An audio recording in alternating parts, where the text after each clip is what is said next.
Good morning and welcome to today's Global Insight Report. I'm your host Nathan. Today we are analyzing a policy that has become one of the most prominent and polarizing in Indonesia. The Free Nutritious Meal Program or Makan Bergizi Gratis MBG. As a flagship initiative of the new administration, MBG aspires to provide daily nutritious meal to approximately 80 million benefactors, including students, toddlers, and pregnant women. Prominent hail it as a bold investment in human capital, aiming to reduce stunning, improve educational outcomes, and stimulate local economies.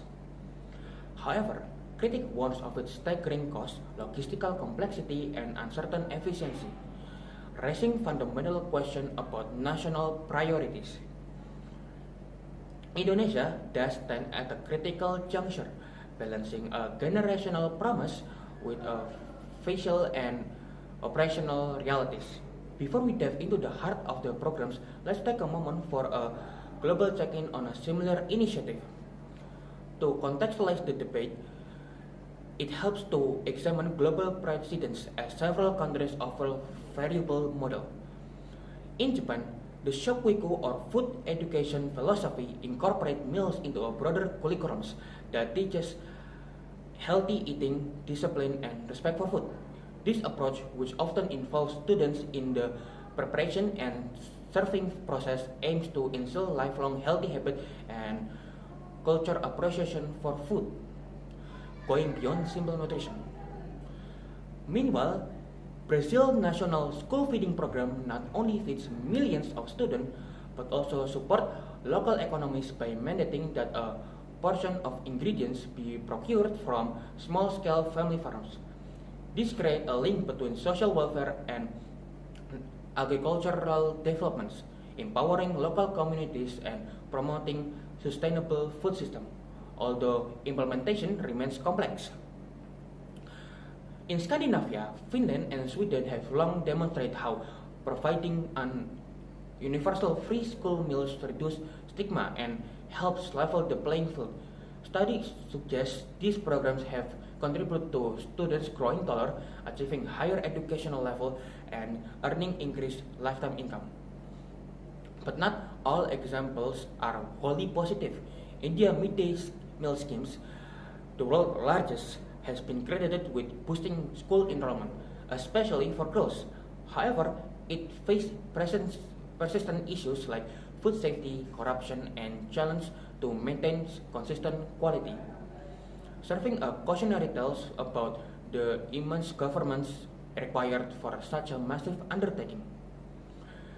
These international cases offer both inspiration and warning for Indonesia. Now, let's turn to the core of the MBG program back home, which rests on three pillars, each accompanied by major challenges. First is health and human capital. The pillar positions MBG as a direct response to Indonesia's long-standing nutritional issues, particularly stunning.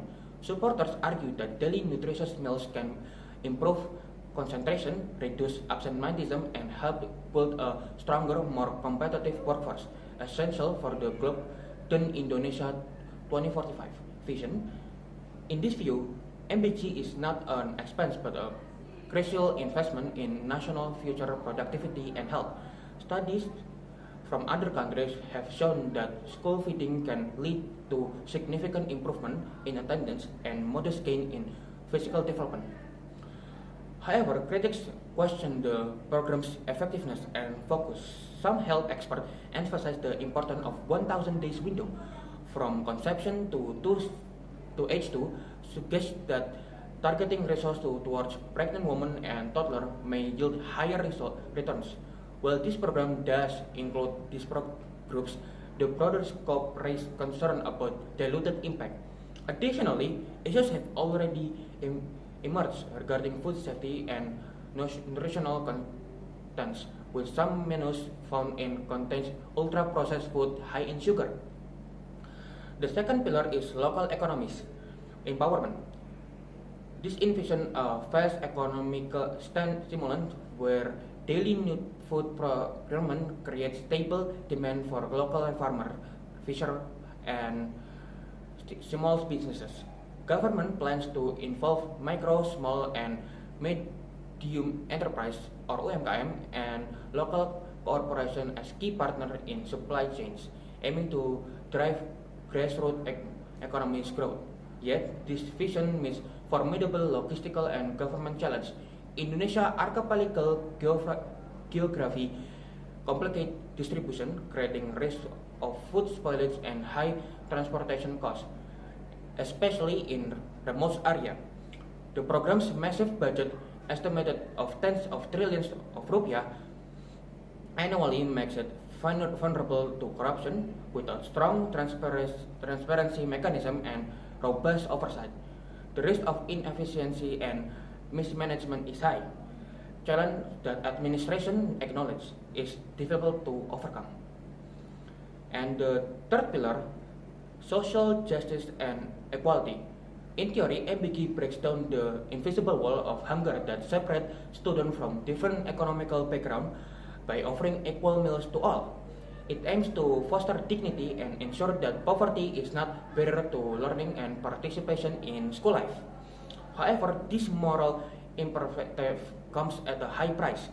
The fiscal burden is among the most consistent aspects, promoting tough questions about opportunity cost and legislative budget deflecting ceiling.